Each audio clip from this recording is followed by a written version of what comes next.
తర్వాత మీ హస్బెండ్ కి బట్టతల ఉందని తెలిస్తే మీ రియాక్షన్ ఏంటి అసలు? ఫస్ట్ శ్రీముఖి కట్ చేద్దాం. రియాక్షన్ డివోర్సా? అప్పుడు అలానే అంటారు, తర్వాత వాడి ఆరబెట్టుకుంటారు. అంటే it depends. If is extremely rich then we can. ప్రతి అమ్మాయి ఇలానే ఆలోచిస్తుందా? ఎంత బాల్డ్ ఉండని, ఏ అవయవాలు లేకపోయి వాడికైతే ఇది ఉండాలి అంతేనా? స్టోర్ లో ఎక్కడైనా పాడేసి మనం వాడుకోవచ్చు కదా ఆస్తి.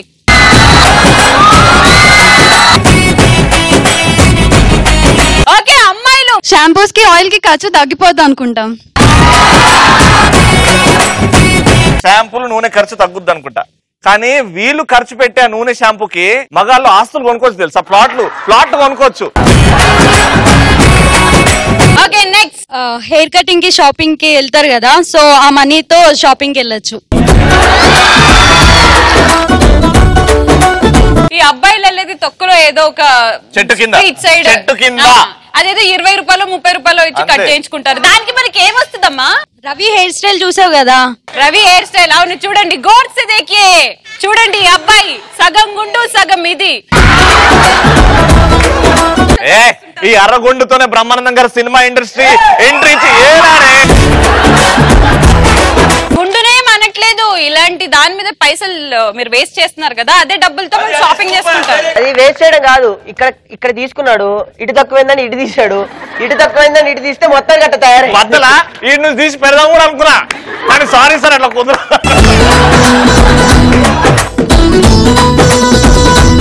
Okay thank you. నెక్స్ట్. నాది కూడా పొడుగు జడ కాదు, సౌరం అని చెప్పేస్తాను. అప్పుడు మెల్ల ఇట్లా తీస్తుంది జయజమ్మా. నెక్స్ట్.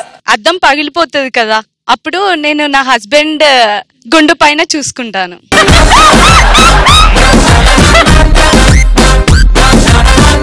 నెక్స్ట్. పిల్లలు పుట్టిన తర్వాత వాళ్ళు ప్లే గ్రౌండ్ ఏది అని అడుగుతారు కదా, అప్పుడు అది చూపించి దాని మీద నువ్వు ఏం కావాలంటారు.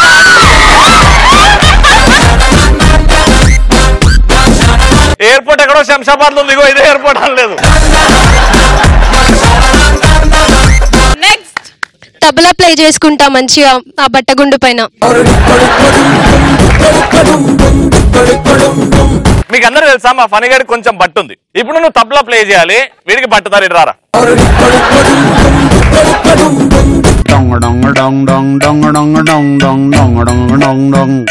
పాడండి.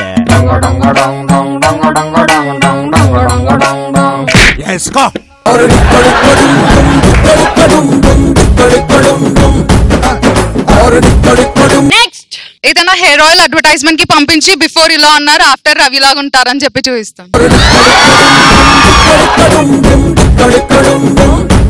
ఇంకోటి అన్నిటికంటే బెస్ట్ ఏంటంటే ఒక అద్భుతమైన స్వీట్ ఉంటుంది, పూతరేకులని కుండల మీద చేస్తారు, బట్టతల మీద వేసుకోవచ్చు.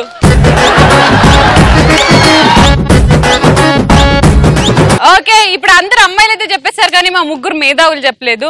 పెళ్ళైన తర్వాత మీ పిల్లలకి బట్టతలు ఉందంటే అన్నా వీళ్ళలాగా మనం వదిలేమన్నా, గుండెల్లో పెట్టి చూసుకుంటాం. బట్టతులు అంటే ఏంటి? ఏం ప్రేమ, మనల్ని ప్రేమ పంచి పెట్టేవాళ్ళం.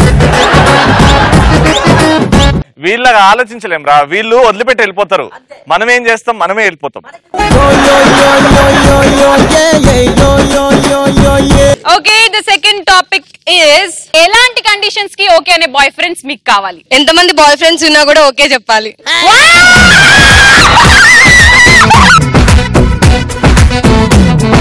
సూపర్. నెక్స్ట్. నాకు midnight 12 కి చికెన్ బిర్యానీ అడిగినా తీసుకొని రావాలి. అలాంటి బాయ్ ఫ్రెండ్స్ ఉంటారమ్మా, midnight 12 కి తీసుకురావాలి అడిగితే. నెక్స్ట్. ఫ్రెండ్స్ ముందు అన్నయ్య అన్నయ్య ఫీల్ అవ్వద్దు. ఫర్ ఎగ్జాంపుల్ మీరు ముగ్గురు నా ఫ్రెండ్స్ యాక్చువల్లీ, అండ్ రవి నా బాయ్ ఫ్రెండ్. హాయ్ శ్రీముఖి. ఎవరితను? ఇది అన్నయ్య.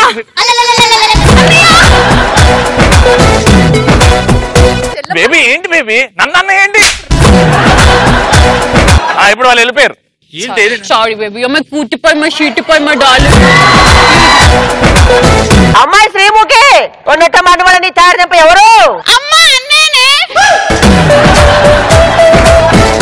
నెక్స్ట్. ఎప్పుడైనా గొడవ పడతాం కదా ఫస్ట్ తనే సారీ చెప్పాలి అని.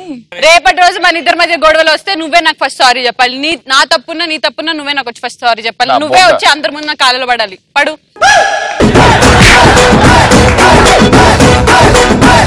నెక్స్ట్ గిఫ్ట్స్ ఇంకా షాపింగ్ చేపిస్తూ ఉండాలి, గిఫ్ట్స్ ఇవ్వాలి. అది బేసిక్ గానే ఇస్తుంటారు కదా, లేకపోతే మనం ఎందుకు బాయ్ ఫ్రెండ్ చేసుకుంటాం. నెక్స్ట్ నేను ఎప్పుడు సెల్ఫీ అడిగినా క్లిక్ చేయడానికి రెడీగా ఉండాలా. బేబీ టిష్యూ పేపర్ కావాలని పిలిస్తే కూడా యాడికెళ్ళి వస్తే ఎందులే నా పచ్చ జెండ ఈడికొచ్చి పెట్టుకుంటలే